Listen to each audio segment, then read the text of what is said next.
What's up, Internet? Welcome to episode 29 of In Before the Lock. You've got Rob with the Electric Playground and my man Davey. How you doing, buddy? I'm good, man. Just bumping my mic. How are you going, everybody? Good to see you, Rob. What's up? What's up? Sounding good, man. Yeah, thank you. I Thank know you. you're a I've got a little bit of under a the weather, cold. but you're getting there. You're getting there. Yeah. I'll sound even more nasally than usual. Well, we haven't been here for a bit, guys, but we've been certainly paying attention to a bunch of mods that have been rolling out. So this episode is going to be dedicated to, I think, about 22 mods we're going to go over if we can get through those. Some really cool stuff. Pretty broad range of games. I think we got quite a few from King Kong, because that's kind of the newest big dog in the house as far as Stern goes with mods, but quite a few D&D as well, which is exciting to see. Yeah. And, Lots of love for D&D in terms of modding. For sure. And we got some deep tracks. What's new with you, though, man? You been staying busy? Yeah, well, end of summer, so the kids are back in school. We went to Ibiza and Australia this summer, so it was very busy, but really great. Lots of great family time, and obviously all those plane trips and stuff. Everybody got every cold on earth, and we've just been passing it around the entire family. And I'm last in the queue, so I haven't been feeling too well today. But I've just taken some cold and flu, and I'm going to power through. I hear you, man. How those tariffs treating you? You getting through it? Anything new? Yeah. What a fun topic of conversation tariffs are. Yeah. So I'm all right. So for whatever reason, Royal Mail, which is the logistics company that we use, has managed to have a system in place in order to sort of get the tariffs paid for, because the imposition on all the different logistics companies in the rest of the world besides the US is that the tariffs need to be paid for at the time the item ships. So Royal Mail managed to get a system in place in time, which means I'm in the clear. But unfortunately for some of our mod making friends in Europe and places like that, and in Australia as well, Australia Post, NL Post in the Netherlands, I know La Poste in France is down. None of these places are shipping to the US at the moment until they get these systems in place. So for anybody that is waiting mods from our European friends, just hold tight. Hopefully these systems will be in place soon, and we'll be back up and running in no time. A little bit of a delay, but it sounds like it's just a matter of them getting the process figured out. Yeah, I think so, man. I think so. I mean, it's been a difficult thing to navigate, I think, for everybody. But I'm sure, things will settle down in time. I mean, it's only by blind luck that we've managed to navigate it unscathed here in the UK. Gotcha. Well, yeah, it's an evolving process, so we'll keep an eye on it. So I'm excited because tomorrow I'm headed to Stern to see the new Star Wars game. Wow, man! It's been a kind of an interesting one. This will be the third time I've done that. I think did it for D&D and Kong, and yep. And you have to sign an NDA. It seems like they're not going to have. Well, at this point, they're not going to have the game out before we get there. So we have to sign an NDA that says we won't talk about, but we are allowed to bring our cameras and record content. So we'll be filming a little bit. But I can't really tell if this was by design or if something went wrong. Kind of based on some of the streams that Jack's been doing, I kind of imply maybe they thought they were going to have this all squared away. But who knows? Well, you know that seeing it, you know that it's not getting released in Europe. I do, so that's crazy. Yeah, they're not shipping it to Europe. Period. Right? Yeah, and that seemed to be like a licensing thing, right? Yeah, it seems to be. So, I mean, look, I imagine that has probably taken a lot of their time to try and, work out that one. So if they are delayed in any way, it's probably likely that it's to do with that. And I heard the Cactus Canyon mod isn't shipping overseas either. Really? Cactus Canyon mod, did you say? Yeah, the mod. Oh, yeah. The one that was, I remember. Yeah. That's not in Europe either. I that's what I heard. On the other hand, I heard that mod kind of turns Cactus Canyon it's supposed to be really good, and it's supposed to make Yep. Cactus Canyon almost like Medieval Madness like in terms of like a major mech to shoot for. Right. So that's pretty exciting. Yeah. But yeah, we'll see. But that one has taken a while for sure. Yeah. And they're Yeah. shipping Was Medieval that- Madnesses now, apparently. Was so, that yeah. Expo that we saw that? That was no, Expo. it was. No, that was Was TPF. it? No, it was TPF, wasn't it? Yeah. Yeah. This So year, not on our This year not on our TPF. mod list, but we'll certainly be excited to see that. Yeah. And then I've been I keep talking about Potter, and we've been talking about Potter. I've been playing around with that. I'll show you real quick. So Retro Ralph sent me Yep. his Potter topper. I'll show you guys. Okay. So the And first, this is the LE topper, isn't it, or yeah, whatever this is the equivalent? LE topper. So the first Yeah. thing we wanted to do is kind of get a feel for like what's in this bad boy. Yeah. And there's a lot going on with it. I mean, there's three motors. There's one motor here for the owl.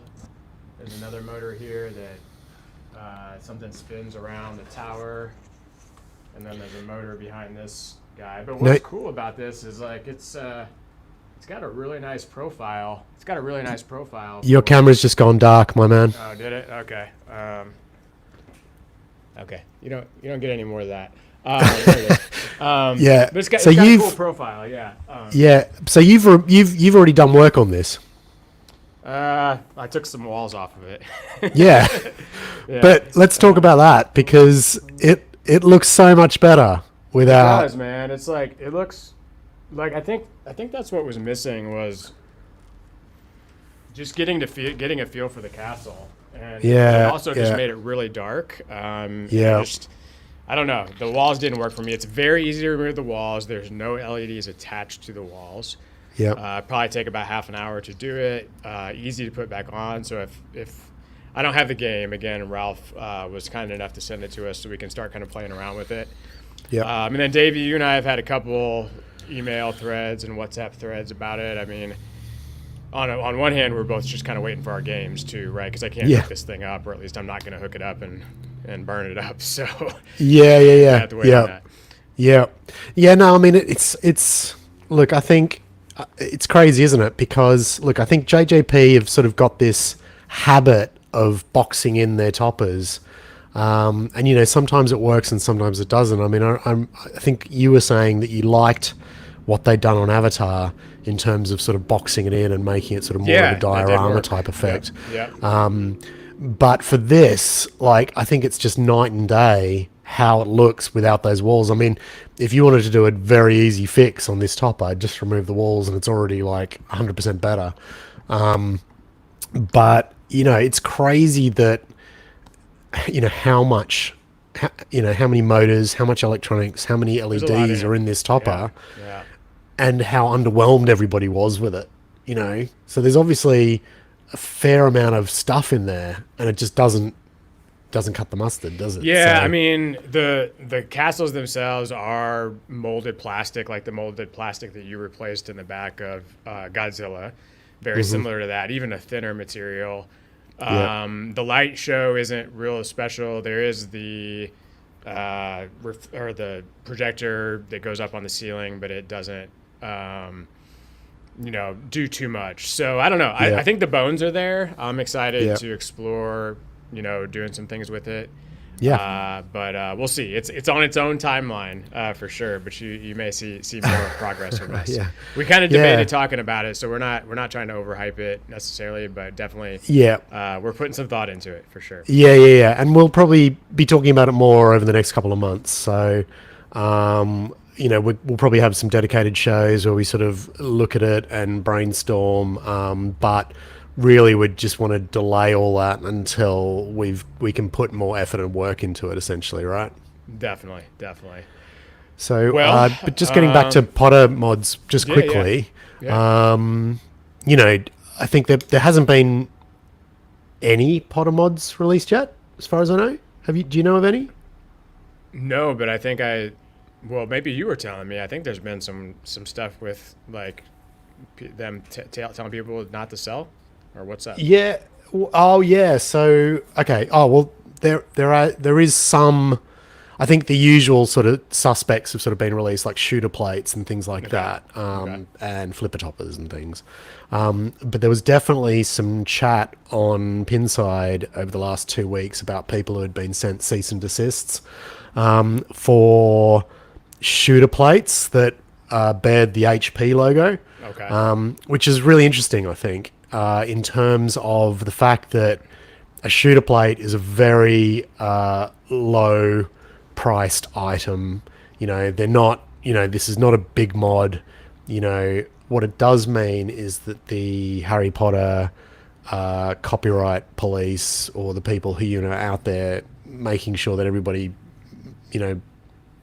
adheres to copyright and licensing, it means they're out in force for Harry Potter.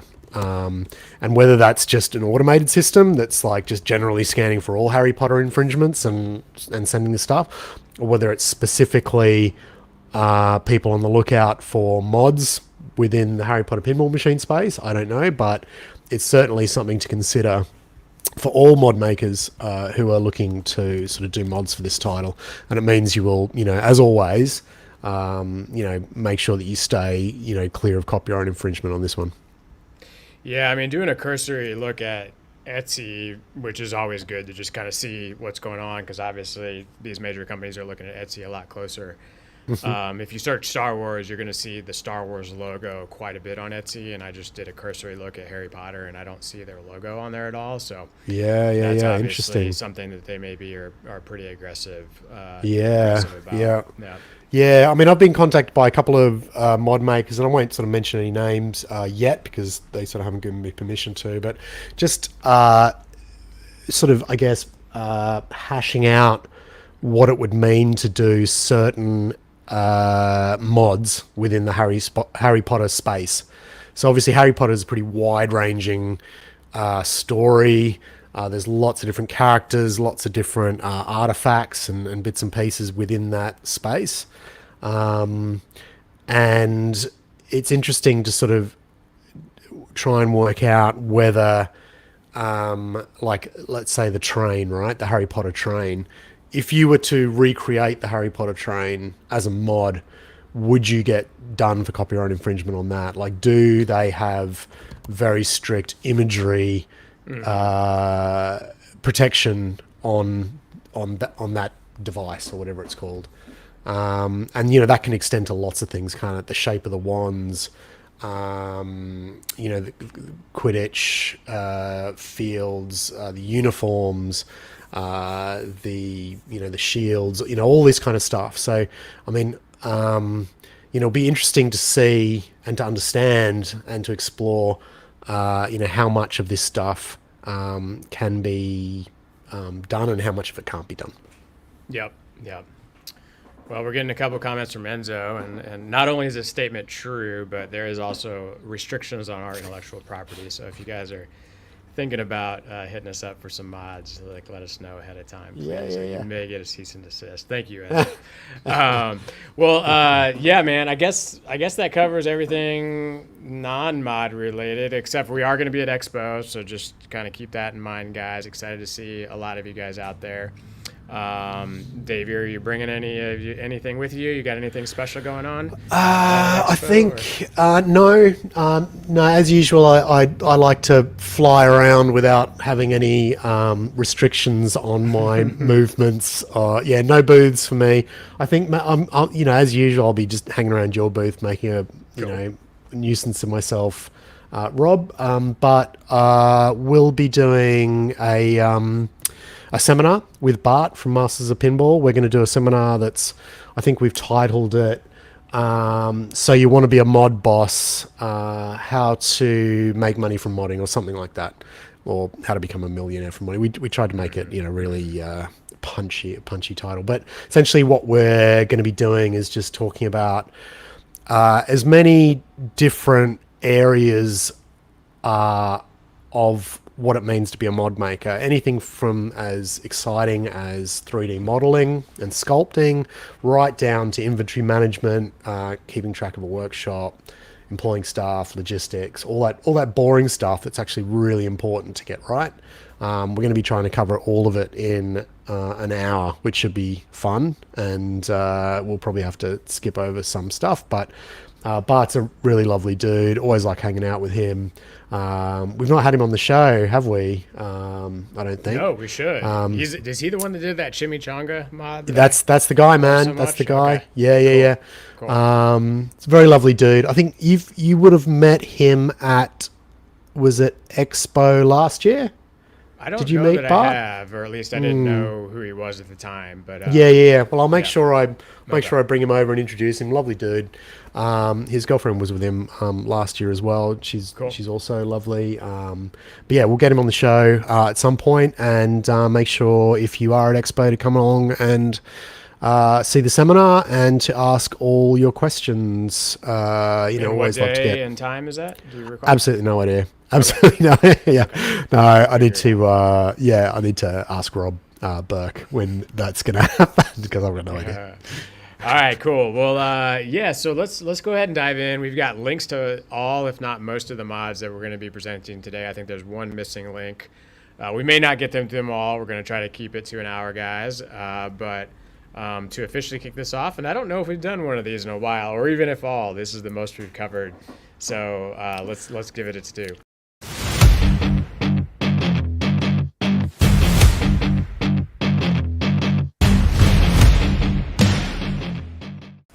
All right. Oh, Davey disappeared. There he is. All right. Yeah. All right. So him and I are going to go back and forth. So Davey sent me his list of about 10 mods, and I had 10. And what I found really interesting was that there was no overlap, other than like his mod was on my list and my mod was on his list. Oh, yeah. That's so sweet. And we are going to talk about our mods. One fun thing we're going to do at the end is we're going to both share our favorite of the list. Not inclusive of anything that we've done, of course, but Because that's cheating. I don't think probably haven't really reviewed each other's list too much, but we'll go ahead and dive in. And I'm going to try to do these titles, so if you guys are flipping through it, you can check it out. So this first one is the Gorilla Stone Cave by Back Alley. Back Alley does an amazing amount of mods in the space. I mean, they've got a volume-wise, they've got to be up there amongst all companies. If you ever attend their booth at Expo or TPF, just check out their table. It's awesome. This one's really cool. I'd love to see this one in person. I don't know exactly what effect they're using on this green on the skull, but just to give you guys a look, this covers up the I guess the scoop on the right hand side, the concave. While it does dominate the space, it looks like because of its position, it doesn't really hide any ball path movement, which I really like. I really don't necessarily enjoy whenever a mod covers up the ball path too much. So really cool effect, and I think there's been a few people working on this area, but I know Diddy's done one as well. Yeah, I think he's done a really nice job on the look of this. You've got the face there. Have you seen this one yet, Davey? I have, yeah. I mean, he's so prolific, isn't he? He sort of drops about 3 on the trot. So I think it was this and the skull waterfall at the back, and then maybe there were 2 or 3 other ones sort of down by the water path area on the left hand side. So there's the skull waterfall there. When he comes hard. I mean, if you take a look at Metallica, it's just like there's just an array of stuff. So I think that's pretty cool, because if you like what he's got, then they're probably all going to have a bit of a similar style to them as well. Sure. So great to see him giving this game a shot, for sure. Yeah, absolutely. Great mod. Really, really like all that stuff. Cool. All right. What's up, Dave? Okay. Hang on. Let me see. Oh, there we go. Okay. So I've got. Let me just switch screens here. Oh no, you can. Well, this is it. So I've got. Oh, cool. Yeah. I got you. Yeah. So this is Hot Mods, Pulp Fiction, Bad Mother Bumpers. We've talked about this on the show a couple of times already, but I didn't actually have them in hand. So these replace the pop bumper covers on Pulp Fiction. and they're just a more sort of 3D solution that allows light to come through. Allows light to come through these sort of neon elements to sort of light them up a lot more. Light comes through these triangles as well. If you can see sort of how nice the finish is on those, he's used vapor smoothing, vapor smoothed resin on those. So I think it's PA12, possibly painted, I think. So painted white, but vapor smooth so that you get absolutely no sort of print lines. And it gives sort of basically like a injection molded sort of type effect. When they're lit up, sort of these sort of look quite neon, and they're just a really great product. He's done really well with them. Very very simple. No additional lighting effects with them or any electronics, but they just basically supercharge what is an existing item on that game. So I think, if you did own Pulp Fiction and you just wanted to sort of take those pop bumpers to the next level, it's just sort of a bit of a no-brainer, that one. Yeah, I had that game for about 6 months, and definitely I like the look of them. I think that it would be a really good fit. I think there's some kind of smooth lines on that. Should we just quickly show sort of what they look like lit up? Yeah, do you have that here on their website? Or? Yeah. So there they are there. Is that sound coming through as well? No, but that's okay. Yeah, probably a bit loud, but hey ho. Yeah, so that's the hot. So anybody who's interested, once again, just to mention that we'll be posting all the links to all these mods at the end of the show in the comments or in the description. Sorry. So yeah, don't worry too much about sort of remembering which is which, because we'll post links to everything later on. So we'll just to continue on the ones that I've got here. So these are all sort of mods that I've been hanging onto on my desk for ages, uninstalled because I sort of wanted to show them on the show. So Raiden Mods, who's a lovely guy. We've mentioned him many times on the show. Does a lot of work on Foo Fighters, and has been working a lot on Uncanny X-Men as well, mainly to do fixes on the geometry. So he's released a whole bunch of mods that fix sort of various geometric problems on the game. This is one to fix, is the shooter lane fix. So that corrects the ramp issue that causes the ball not to go all the way around the ramp on the initial plunge, which is one of the biggest bugbears for Uncanny X-Men. So that's the fix for that. This is the ball hop mod, which fixes the left flipper ball hop. Essentially, when the ball gets stalled in the, I think it's the Xavier, Professor Xavier lock or ball stall. When it drops, it bounces off the hump at the top of the flipper and makes it for a really unsatisfying shot. So this corrects that problem. And I can't remember, what was this one? I can't remember. Let me just quickly pull it up. This is the Sentinel ramp fix. So behind the Sentinel, there's a couple of shots that can be quite bricky as well, and this corrects one of those shots behind the Sentinel head as well. So lots of some might say unexciting mods, but incredibly useful for people who want to correct these various geometric problems in their mods. Now, as a mod maker, what's most interesting about this stuff is the material itself. Now, for anybody that's worked with sort of translucent or transparent resin before, they'll know that it can be quite brittle. Like if you were to drop it on the ground like that, it would generally like crack or break, particularly for something this thin. But you can see that this stuff is really flexible. Now, this is called durable resin, and it's a pretty much a brand new product that hasn't been out for very long. But in terms of pinball modding, incredibly useful, because resin just doesn't hold up to ball hits, because it's brittle and it doesn't have that flexibility. So this stuff essentially solves that problem. It's not available from loads of suppliers yet. I don't know how Raiden's doing it, whether he's got a Formlabs print that can do it, or whether he's doing it through a print farm. But either way, it's an incredibly exciting product that we're going to be seeing a lot more of, I think, in pinball. That's Raiden Mods. Cool. Next, we have Cairo Labs, Tiny's Tavern. Do you mind showing that on your main cam? Because we're getting kind of a low quality and audio issue on that cam. Yeah. Yep. On my main cam. So pull it back Just to this like one flip then. to your- yeah. Yeah, this one. Yeah, that'd be better. Yeah. So the only problem with this one is I don't have. So is that better? Yeah, it's still better. Yeah, we can hear it. Okay. Yeah. I've got it on my. I'll correct that for the next show. So this is Tiny Tavern, the Tiny Tavern mod.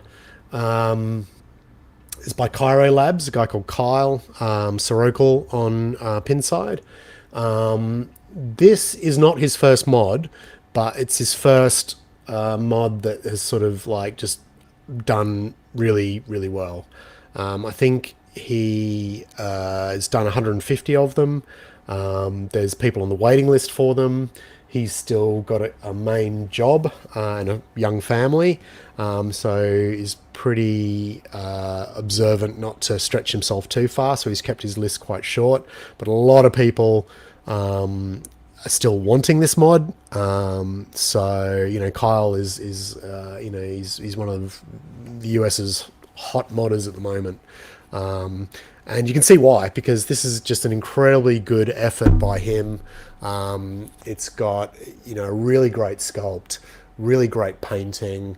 All of these signs are using like water slide decals that are backlit to light up, sort of to show the various modes of the game. The fire lights up. He's done some really great sort of little tricks like hiding screw holes behind magnet panels and things like that. Everything's just very beautifully done. Great attention to detail. He's got his own electronics in the back that light up the various sections. Kyle's going places, basically. We're really pleased and proud of him for having done this. He's going to produce a lot of really great mods, so keep an eye on him. Very cool. What's the price on that one? Not cheap. I think it's running at about maybe 400 US or something along those lines. Yeah. But when you do see it in hand, there's a lot of work that goes into them. I know that he's a one-man band at the moment, so he's painting them all himself in his spare time. Huge undertaking for him with a young family to do that, and he seems to be keeping up with it at the moment. So, I think he sort of views it as I think he's hoping to retire within the next couple of years. And I think he's viewing this sort of gig as something that he can do during retirement, just for a bit of extra pocket money. So, wish him all the best with that. Cool. Very nice. So we talked about Tom Deester, T Diddy, a little while ago, just in terms of the fact that he's also done a couple of Kong mods. He did the concave, like the back alley one that we just looked at. This is another one of Tom's mods. This is let me get the name of it right. This is the Hillside Crypt mod. And this goes on Metallica Remastered. It goes like the concave mod. It's essentially sort of a similar thing in a similar place. Are you it on replaces. your other cam? We're not. Oh yeah. Sorry. Yeah, I forgot I was showing on the other one. So this. Oh wow, where's that go? Yeah. So this goes. So there's a sign on Metallica Remastered on the right hand side. Which shows sort of all of these elements on the sign, but the sign's always been a bit rubbish. It's kind of not the best design. It kind of multiple sort of acrylic wafers, with lamps underneath and stuff. So, a lot of people have been asking for it to be replaced with a mod for a while, and this is Tom's effort. So this sort of covers one of the ramps. There's some really great sort of windows here. Let me get it. So stained glass windows that get lit from behind. Again, like all of the screw holes and stuff are covered, and all of the wiring you can see sort of gets covered there. And yeah, I mean, I think Tom's been getting better and better over the last couple of years, and every mod that he releases just seems to sort of increase the quality level. Even just things like, I know it sounds so silly, but because this mod goes on the side of the playfield, what he's done is he's put felt down the side here, just so that there's absolutely no chance of it scraping, against your side art or anything like that. And just little things like that are a really nice touch. Just good to see that people keep sort of, pushing the boundaries and creating these cool things. Cool. You got any more in hand? I've got one more to show. So we talked about, I mentioned Pinot's pinball mods, a guy called Lionel, who is out of France. He has been, I think he had a couple of Jaws mods out, all fairly sort of low scale stuff, and since Kong's come out, he's I guess gotten more serious and sort of taken the mods up a notch, I think you would say. So this is one of his. This one's done really well. I think we've mentioned it on the show. Now I will switch to my phone just for this one, mate. Yeah, that's fine. Just because I need to get a close up of it. Now, so this is the monkey head torch mod. Yeah, it is really low quality, isn't it? I'll try and fix that for the next show. Sorry about that. But these are monkey heads that go on the slings, above the slings on Kong. And the flames light up. He's also offering a version that uses our lolly board to light those up so that they can be triggered by game events. And they can be positioned in sort of various angles, so you can get them sort of pointed straight at you or off on an angle or anything like that. He's got little control boards and things here. There's two monkey head torches one for each sling. And yeah, they're really great and selling really well. So good on you, Lionel. It's a great mod. Cool. And he's got the torches too, right? He does, yeah. So he's got. Let me just quickly switch to. Let's see if I can pull those up. Yeah. So he's got a couple of other mods here. So these are the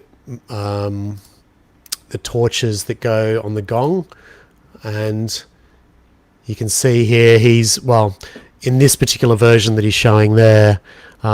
He's using the lolly board to light those up, so they're being triggered, so they change color when certain lighting events happen. When certain events happen in the game, they change color and do their thing. And then you can see the head torches there. Do those run off the same board, or do each have their own? That's a good question. I'm not sure how he. I would imagine they could be both run on the same board because there's 4 outputs on the lolly board. So I believe that I can't remember whether he was using a lolly GI or not. He might have just had the lolly GI, in which case it'd be one board for each. But if it was the lolly V3, then it could have been one board for both. Cool. Yeah. All right. Over to you. All right. I'm gonna do some Kong stuff. Got Kong behind me. Definitely loving the game. It's coming along nicely. This first one is for the Pro. So the Premium comes with the whole Kong Gong thing, but this is from the Pinball Foundry. Pull that up, and it's a nice replacement. So you'll see here in this shot, it replaces that piece of plastic there that you see on the left. It's got a lot of the same effects as the one in the premium, with like the green vines going around it. See if we can get a little bit of video of it here for you guys. So yeah, nice effect. And looks like it's probably a pretty easy install. So I think that one's been doing pretty well. They've got that on their website. We've got this. This is a pretty cool one. The super easy install. So this is the train tunnel mod by Raiden Gorby Mods. It sits behind Kong on the left and just gives a nice little effect to the ball coming out of the train track. There's been a recent update on the game where Kong will like hold the ball. Well, he's always held the ball in the third one, but now there's a nice screen animation. So I think it's a pretty cool. That mech is becoming, I think, more interesting to have the premium, and this just gives it a nice little effect there, and that's an really easy one to get in there. We've got so I've got this one. These are the Kong shackles by Stellar Pinball. Yep. Stellar. Yep. And you showed off a Star Trek mod, I think, from Stellar. That's recently, right. That's right. Yep. Exactly the same guys. Yeah. Father and son. Truth be told, you can pick these up on Makerspace and print them yourself if you want. But what they've done really well with these is the paint job is fantastic. They've got literally these little screws that screw in, and they literally painted the screws. Comes in really nice packaging, great price, and whenever Kong shakes his arms, those chains fly in the air. It's just like a really cool effect. Yeah. So this is one of those mods that I think definitely hits feels like it would have come with the game type thing going on with it. So really, really, really enjoying these. Great. And yeah, you guys have done a Kong topper as well that was released over the last couple of weeks. Yeah. So how's that been selling? Good. I guess I'll give you guys a quick look at it here if I can make it happen. It's hiding back there somewhere. Yeah, I can see it. Yeah. There we go. No, it's been good, man. It's been really fun. You guys can check it out on the website. We won't get into all the details. There we go. It's been really fun to connect with a lot of new customers. Like, we're hitting a completely new market with this topper versus some of the toppers we've hit in the past. It's at a great price point, so people are picking it up and really excited about what it does for the price. We've shipped about, I think as of today, 40 of them so far. So they're going to start showing up. Hopefully you'll be able to see them. We've got one going into Lit Pinball in Minneapolis. We've got probably one going to an arcade in Chicago, and of course we'll have it at Expo too. But yeah, it's a blast. The one you'll see behind me has some of the video that you can put on, so you can add your own video. So if you're missing out on the King Kong classic stuff in your game, then you're going to be able to see that on your topper, which is cool. Great, man. Very, very cool. Yeah. So you can add your own content. There's an SD card or something you take out. Yeah, it's real simple. Like, you can literally pop it in and out. You don't even have to turn the topper on and off, and then you just drop the files onto the SD card, and then once you put it in, it plays the file. So pretty simple. Awesome, man. Yeah. Yep. Yeah. Very, very cool. Yeah, so lots going on in the Kong world. Let me see if I've got any others. Oh, I did have one other. So this is from TKF or TFK, Joe Casey, and this is the Kong slings. I have this one too. These are gorgeous. Kudos to him and his team for putting these together. These are, of course, an alternative to what we just saw from Pinot Mods. They are not lit, but they look great. The sculpt is fantastic. The painting is fantastic. Definitely a really, really good fit. Also very easy to install. So I've really, really liked having these in my game. Yeah, very nice. Cool. All right, back to you, Davey. What do you got? I'll quickly show sort of what I've been working on. So, so D&D we've mentioned has had a lot of mod love, which is fantastic to see. A little bit unexpected, really, as well. I think that probably Dungeons and Dragons sort of lends itself to a lot of fun and silliness when it comes to monsters and designing monsters. So, you know, we showed Kyle's effort with Tiny's Tavern. There's been a bunch of Mimic mods that have been released as well, and we've shown a lot of those on the show already. And I think I teased on one of our earlier shows that that I was working on something as well. And so I'll just quickly show the Mimic mod that I've been working on. So this is it. It is a moving mod. So it opens and closes its mouth, and the tongue. I'll just turn down the sound, and the tongue comes out as well. So what was really fun for me was designing the action of this in Fusions, so that, you know, all of the gears move. The tongue sort of was able to come back into the mod itself, but still allow the mouth to close, not conflict with the teeth or anything like that. Yeah, it was just a really sort of exciting project for me to, you know, use servos and to get that sort of action happening so that it was smooth and looking good.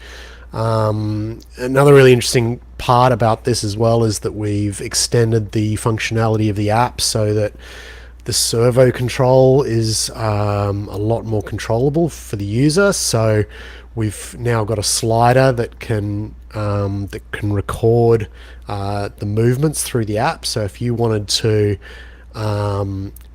create a mouth movement that was completely your own in relation to a certain event happening in the game, like even, you know, sound samples, and you wanted to make the mimic those sounds, then you could do that through the app and record it and play it back based on a game trigger.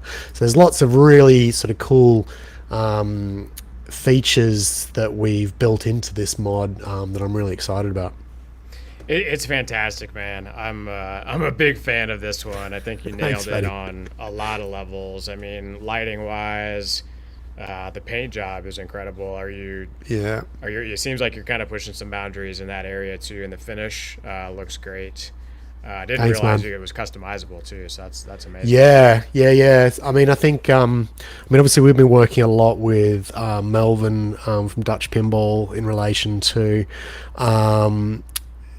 getting him to use our tech for various projects that he's working on. He's always been incredibly supportive of that endeavor and of mod making in general. And one of the other good things about that relationship is that he asks for things that he needs. And so from our perspective, you know, we're hearing it right from the heartland, I suppose, what would be good functionality to incorporate into the Lolly V3. So he wanted more granular control over servo movements so that he could do sort of, you know, mouth movements that could look like they could speak for a project that he's working on.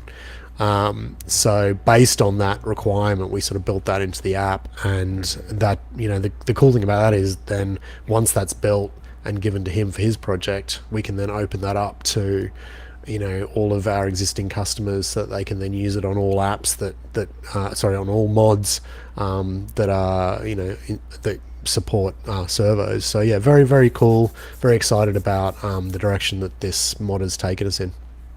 Yeah, it's a good one. Have you started shipping those yet? Nah, man. No, not yet. Jurassic Park Electric Fence mod is first. And we're pretty close to being able to ship that one. We started shipping Elton John's sign mod today, but it shouldn't take us too long to get through that. It's thankfully quite an easy mod to put together, unlike the theatre, which has been an incredibly challenging build for us.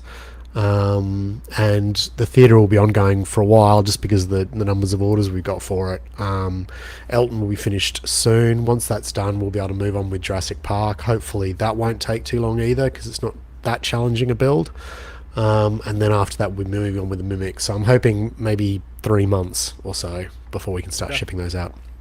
Cool. Well, I'll bounce over to another D&D. This is also from Melvin and Co. With the Art of Pinball. So Melvin's partnered up with Lior with Art of Pinball, and this is the let's call it the predecessor to the Jurassic Park, which was an amazing mod for Jurassic Park from Lior.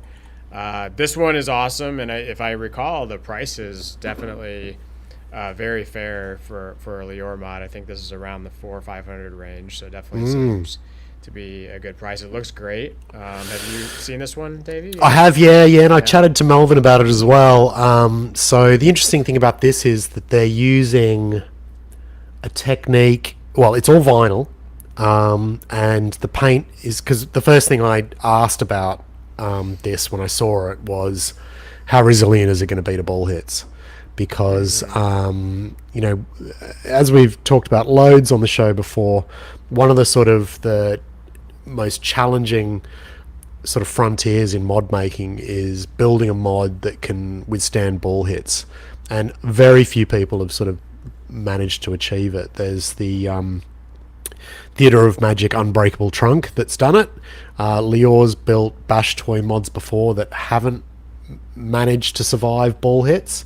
So when this one came out, that was one of my first questions: is it going to be resilient? And the very cool thing about this one is that it is using a brand new technique that's sort of like a variation on injection molding, but without the massive investment of tooling that is required usually on injection molding. It's called like rotary molding or something like that. I can't quite remember, but the paint is incorporated into the nylon or the vinyl, I should say, before it gets molded, and so is just very, very strong, very resilient to ball hits, but still looks absolutely stunning from a paint point of view. You would never know that it was a different paint technique to what he usually uses because it still looks so stunning. And I think it's just very, very good as usual. I mean, I don't think you would ever see a Lior product that didn't look incredible, but it's really exciting that they're starting to use new techniques as well into the build process. Yeah, I mean, I don't have a side-by-side comparison, but let's just say it's night and day. So really cool. Work on that one. Yeah. All right. Okay, so speaking of Lior, another interesting sort of thing came up the other day with Lior was that this popped up on Lior's Instagram. Well, yeah, we can see that, which was a Kong sculpt. Now, I knew that Paul Jazz Boucher was also releasing a Kong mod to redo the sculpt, the main King Kong sculpt in King Kong, which it happens with modding. There's always going to be, it's like the Mimic mod, I think there's about 4 Mimic mods out there now. It's always going to be a risk that somebody else is going to do the same thing as you. But interestingly, when Paul then did a bit of a teaser for his one, this got taken down on Lior's Instagram. So I don't know whether that was just coincidence or whether it was too soon to show anything, or whether it's still going to come out, or whether he isn't going to go up against Paul's one. I'm not too sure, but this might be the only picture you see of it if it got pulled entirely. So yeah, but anyway, let's quickly jump to Paul's one. Hang on, where am I clicking? Over here. So yeah, this is Paul's Atomic Kong.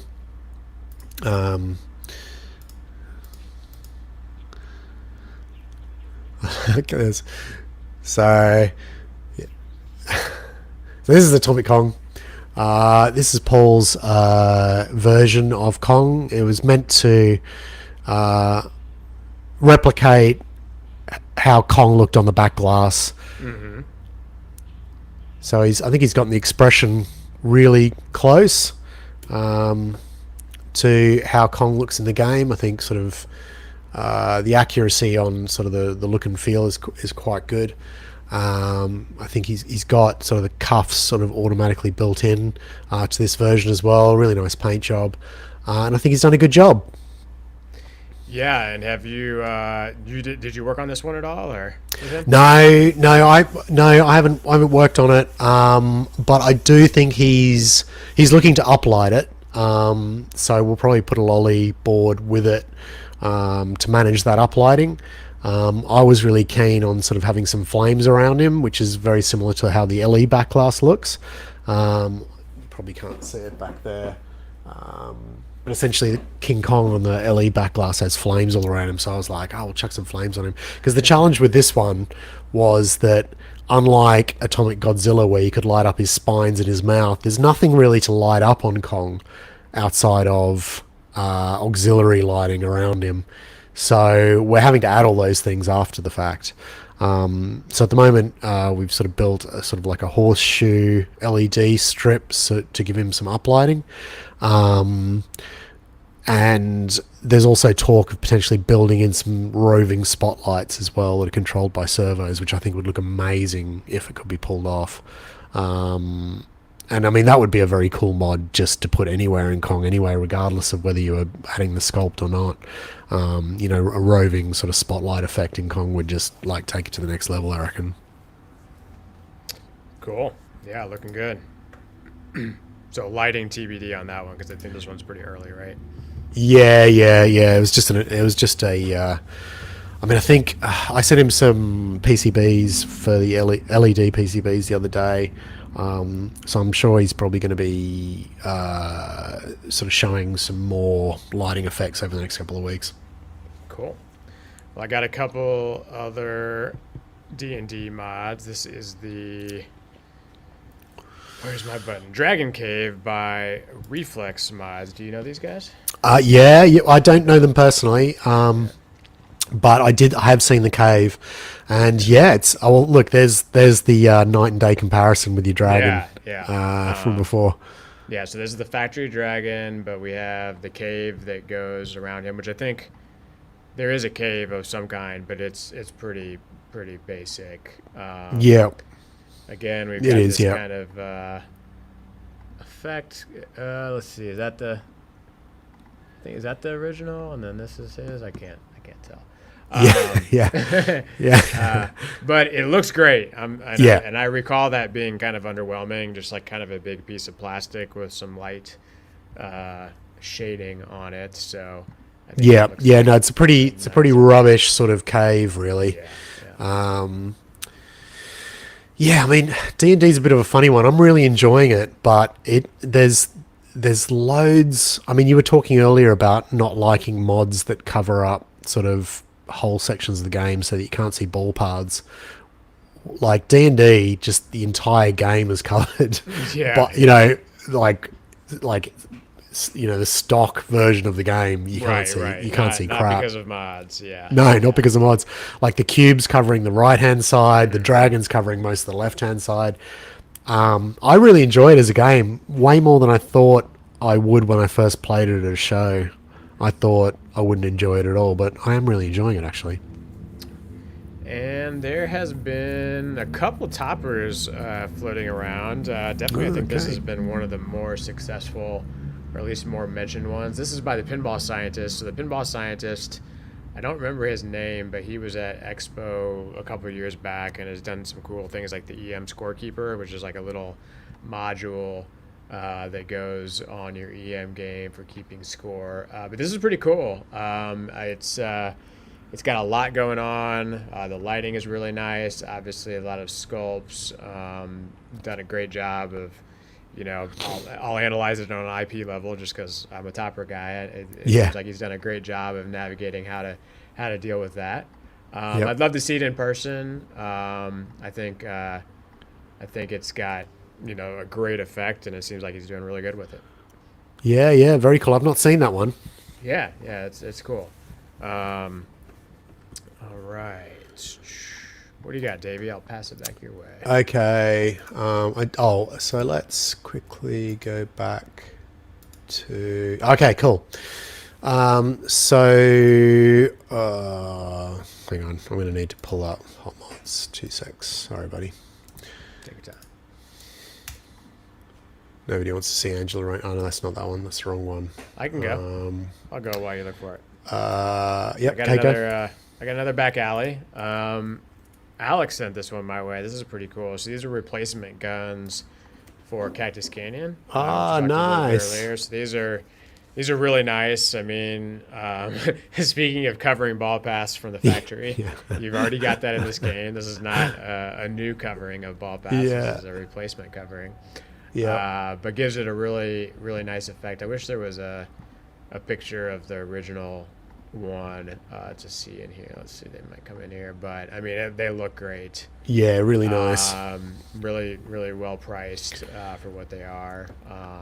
So another great one. Let's quickly talk. Let's talk more guns then. Now that we're on the guns thing. Yeah, sure. Yeah. We definitely need to hit this one. Yeah.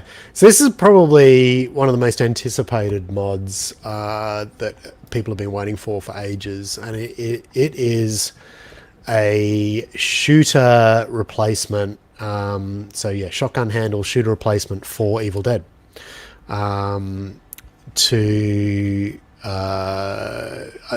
It's just originally a button, isn't it? It's originally a button on Evil Dead. And they've kind of said that they prefer buttons because they're easy to work with from a manufacturing perspective. But this obviously takes it to the level it should be. Yeah. Now, this is very nicely done from a manufacturing point of view. It's got steel frame. I guess. So that's probably the steel frame that they're talking about, I think. These bits here are probably not steel. They're probably 3D printed. This is real wood, real walnut. And it's got a tension spring trigger and a micro switch inside that probably then communicates that to the I guess to replace the existing or the previous micro switch that was the shooter button. So not cheap, $450, and it has received a little bit of criticism in the sense that it's not movie accurate. If you look at the original shotgun here, it's a full stock. Obviously, you can't do a full stock for various reasons. However, I was thinking today, not that I'm going to do it because I've got enough projects on, but if you had a shotgun stock, right, that folded down as though you would, you know how shotguns, and I'm not a gun guy, so I don't really know, but shotguns fold down so that you can put the cartridges in, right? So the shotgun stock could fold down into the cabinet when not in use, and when you go to shoot it, you lift it up, fire the trigger, and put it back down again, right? So you could do it. Can you do it? Do it for me. Yeah, I could. Yeah. I don't think I'll be competing with this one. This one is definitely. I know, and seems to be doing well. It would have sold loads already. I think. Look, if somebody wanted to do it as a little fun project, I mean, that would just be awesome, and I think it would work really well. But this is clearly fucking awesome already. So. Have you got an Evil Dead coming? I don't. Nick has one, and he picked it up for sure. Okay. I kind of was debating to myself if I had the game, if I would be like an automatic in on this, and I think I would. I mean, it's expensive, but it's like just even looking at it on the profile of the game, I think it's a great fit. It does stick out pretty far, but it's definitely really well done. I think it's a nice addition for sure. Yeah. Cool. Yeah. Okay, I got another one quickly. I keep clicking on the wrong window. 2 secs. Okay, so this is one by J85M, another fellow UK mod maker. This is something John's been working on for a while. It's a replacement rocket for James Bond, and it's using a servo to open and close. based on various triggers in the game.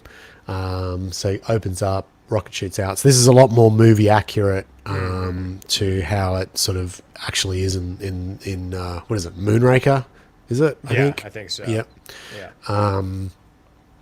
And it's using a lolly board under the hood, which is really cool. So the servo control that I mentioned earlier is being used here as well. I sort of mentioned to John about that closing action, how it needs to be a little bit smoother, and he said that that's all in hand. Apparently this teaser is using sort of like an early sculpt that they've iterated over since then. So that closing action, I think, should be smoother on the final version as well. But very, very cool mod. I think if you're a James Bond fan, for me, there's been a couple of rockets that have been released so far. I think Lior's done one. Possibly Tom has done one as well. T Diddy. I know that he definitely did but none that do this for sure. None that do I think this. Even Lior. I think Lior may have even done one too. I think so. Yeah. And Tom definitely did a tower around it. I'm not sure if he did the rocket as well. Possibly did, but I think if you're a James Bond fan, a moving rocket like like the rocket has to move, doesn't it? I mean, it's one of the main features of the game, and it doesn't do anything other than just sit there. So, very, very cool addition to James Bond. He should sell a bunch of these, and I hope that he does. Yeah, for sure. All right. How many more do you have, Davey? I've no idea. I've jumped around a bit. Let me. I've got one more, and this one's just for you. It's just super special. I don't have any more, so this is just the one for me. So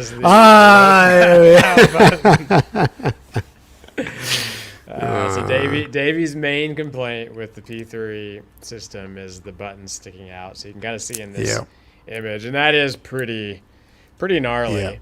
I don't know exactly why they do that, especially since apparently it's fixable. Exactly. Yeah. So Jerry, shout out to No Gouge. They're in our back door here in the Missouri, Illinois area, and this is a nice little upgrade. Very. I mean, look, if you own a P3 and you don't have this upgrade, then what are you doing? Because that just absolutely makes the whole thing a lot better.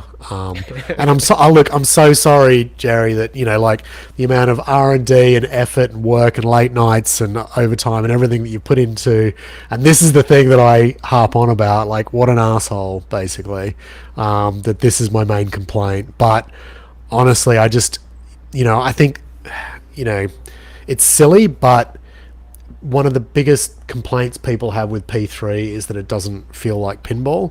So anything that you can do to make it feel more like traditional in inverted commas pinball, the better. Remove those blockers for people. And for me, this was a blocker. It's a stupid one, but it was. So awesome that this is out there.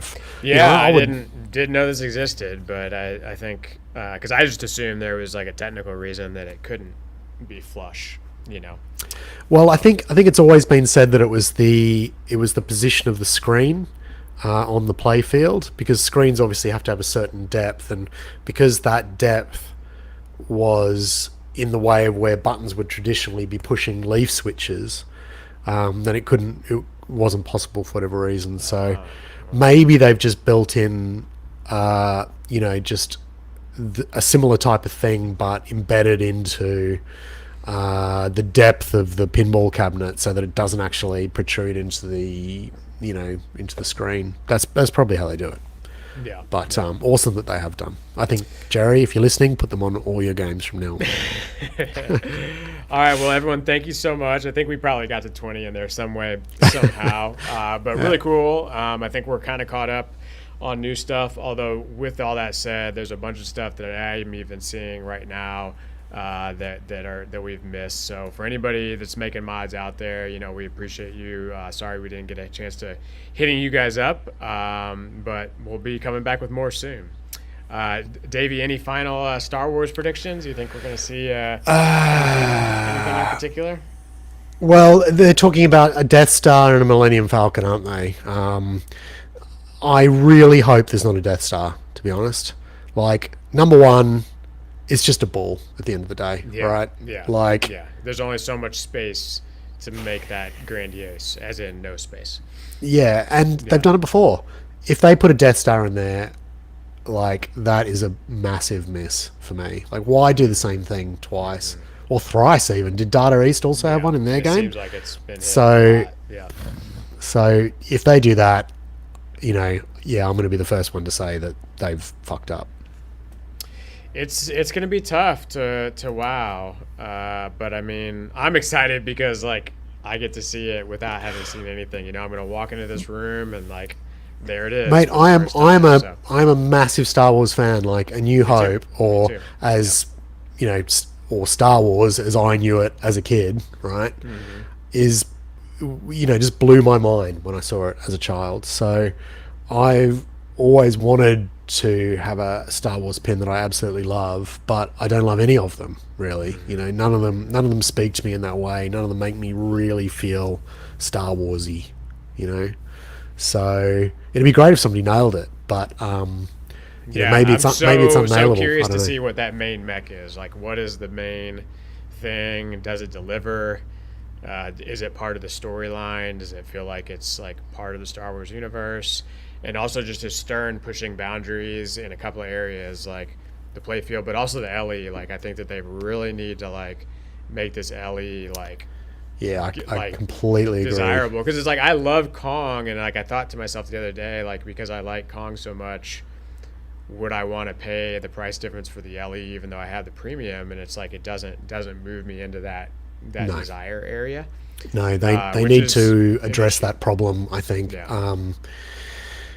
Whether they will or not, I don't know. Yeah, but it'll be exciting. I'm looking forward to seeing it, even though it's not going to be in Europe. We'll know soon. I'll have to see if I want to break my NDA and slip you some pictures. Maybe. No, you would never do that. You would never do that, would you, Ron? Sir? Are you on Signal encrypted chat, please? I'll accidentally add a journalist to the group, Well, and it'll then you'll never be invited back to Stern ever again. clearly not going to happen. Although though you know it'll be out soon enough, so you'll see. Yeah. Unfortunately, they won't ship it to you, but you'll see. No, I know. Well, but it'll be at Expo, I It assume. will. Oh, fantastic. Hopefully. Yeah. Figure out by then. Cool, man. That'll be good. All right, guys. Episode 29 signing off. Wonderful to be with everyone. Wonderful to be back. We'll probably see you again soon, and thank you for being with us. Thanks, guys. See you later. Bye.